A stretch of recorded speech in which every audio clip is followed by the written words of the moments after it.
I'll put some vertebrae down.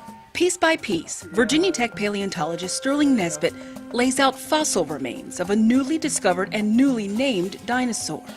This new animal is a relative of Tyrannosaurus rex and its close relatives. Nesbitt, an assistant professor in the Department of Geosciences, says what's surprising is its size.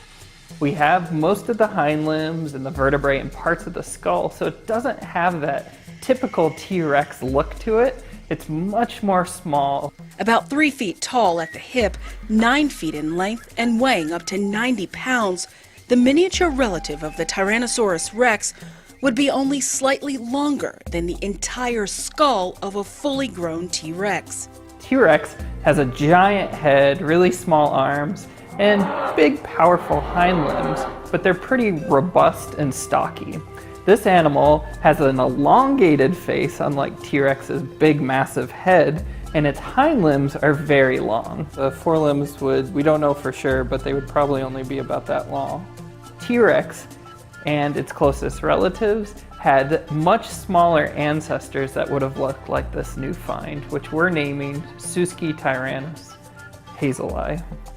The find, which Nesbitt discovered during a dig in New Mexico as a high school student, gives scientists a look into how the animals evolved before taking over the Earth.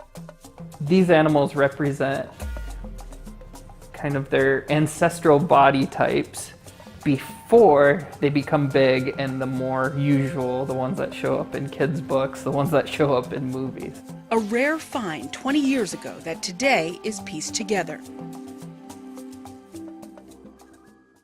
There are hallmarks of those characteristics that T-Rex has, and that includes some modifications to the face, the snout, and features you see in the hind limb of this very small animal that also are present in the biggest Tyrannosaurids.